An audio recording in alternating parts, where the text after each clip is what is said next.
Yeah, he has a question. No, go ahead. A question that's a little off the topic. Yeah. I was wondering, we're living in an interesting time right now. People are claiming it's the time of Mesias. All the rabbis are saying it.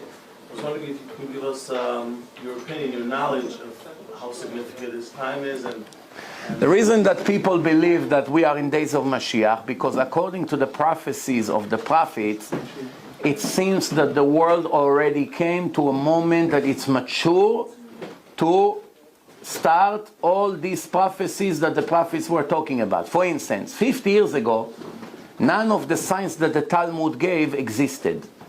The Talmud gave a list of things that would happen in days of Mashiach. All of them happened in the last 30 years.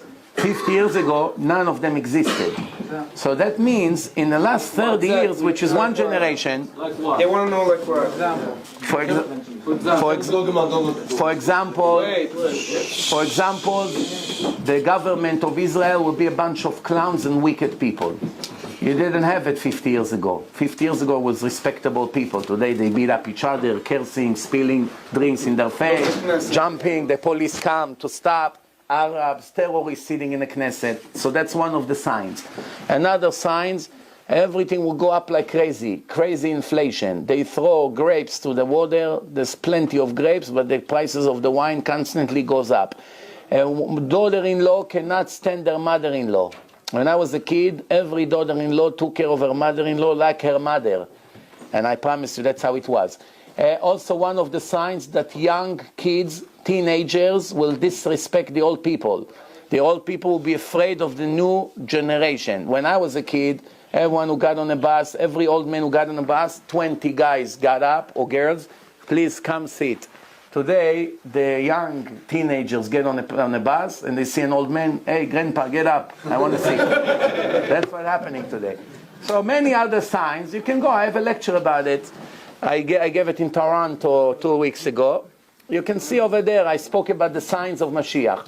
Now, because all the prophecies that the prophets gave of what's going to happen in the world is already became reality, which means if one of the prophets, Zachary, in Zachary 14, he writes, Zachariah, that 2/3 of the world will die instantly. 50 years ago, 100 years ago, when you say 2/3 of, which means 4 billion people can die in a minute, it looks like a theory. It's not realistic. How can something like this happen? When the Vilna Gaon wrote 250 years ago that the last war will take 9 minutes, they laughed. 9 minutes. What? With rifles that we put some powder and shoot one time, and then 15 minutes prepare and shoot another bullet. How do you destroy the world, 2/3 of the world in 9 minutes? I mean, how the last war can be 9 minutes, right? But today we understand how the last war can take 9 minutes. Plus, there is a midrash that the king of Persia will start everything. And now we see that something like this is very realistic. There's a midrash that there's arguments between the Arabs and the king of Persia. As the Arabs come to take advice from Edom, the king of Persia start a war who ignite the entire world. And there's a midrash like this. So there are many prophecies. How exactly it's going to be, Hashem didn't want us to know in details. We know roughly. Why? We don't know 100% because it eliminates the free choice. If you write the end, and there's only one end, then that means there's no other possible way. But if you give 10 different possibilities, which means if you all be righteous, not one bullet will be shot.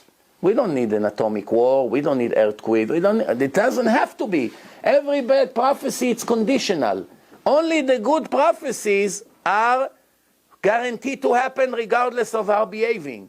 But every bad prophecy, like Yonah in Nineveh, Hashem sent Yonah to Nineveh, he said to them, in 40 days, Nineveh will be destroyed. But the Goyim, the Gentiles, they made tshuva, they fast, they wore a sack, they put ashes on their head, and they made tshuva, and the decree was cancelled. There's other signs in the Tanakh that some decrees were cancelled. Yeah.